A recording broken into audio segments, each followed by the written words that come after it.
Harvard-trained neurosurgeon was unable to help me with my brain injury because he could not fathom the idea that I was smart. So in 2018, I had a traumatic brain injury from like a freak car accident. The tire blew out while I was on the interstate in Miami. I was able to keep enough control of the car to not hit another car, but I hit the guardrail pretty hard.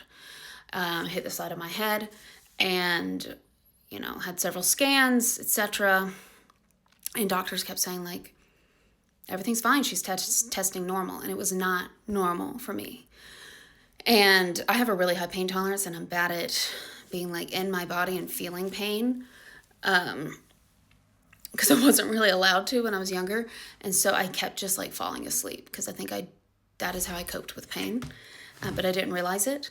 And I went to a neurosurgeon in the area, in the Miami area, who had on his profile, used ZocDoc, that he'd been to Harvard and Johns Hopkins, neurosurgeon, all that. And so I was like, oh, okay.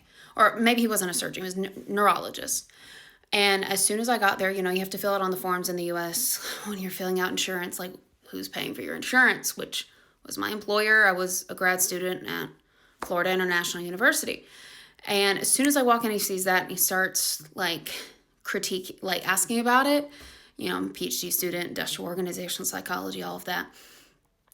And he got so threatened. And I was like, you're an MD with Harvard background. Like, why does this matter?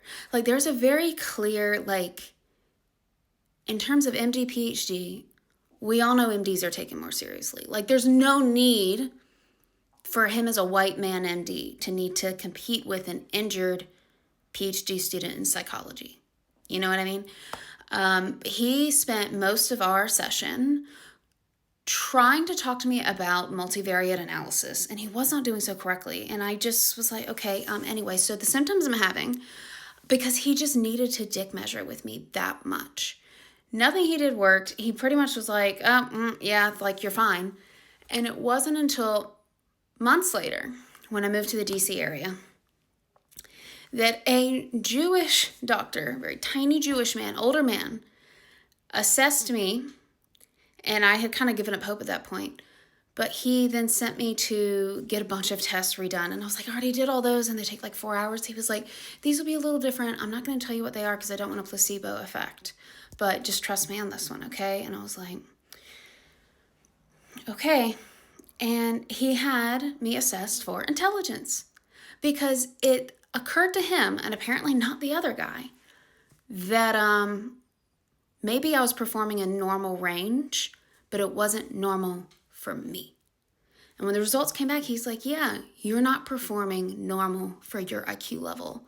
And so that's what we need to do, is you need visual therapy so that you can get back to that level.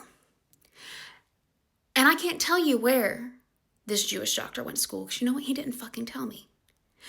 Because it didn't matter. Because he didn't, he wasn't insecure and compensating. And I remember being so mad because it seems so obvious that if you have a patient repeatedly coming back talking about having issues, that you would wonder what's normal for them. But that's at the heart of everything I do, right? Is like there's unwritten rules that are assumed to be normal for everyone, but they're not. They're just normal for that environment. And it did not occur to the Harvard-trained MD that knew I was a PhD student that, what if she's smart? And that's part of why I avoid male doctors whenever possible, which obviously it isn't always possible. It's happened enough times that I'm really done. I shared a few weeks ago about how I almost died at the hands of another male surgeon because he wrote off my appendix bursting as period cramp. And nurses and even a woman doctor who examined me and were like, oh, she just has like a UTI, when I almost died from my appendix bursting. And that's part of the internalized misogyny that I'm talking about in this video, of it's not just men who perpetrate it. If it was only men, the patriarchy would not survive. Literally, it would die out in a generation just biologically, but women have to uphold it. And this is true of any oppressive system. The marginalized have to uphold some of it and buy into some of it. Usually that is enforced with competition between each other. And white feminists have always enforced that by ignoring poor women and women of color.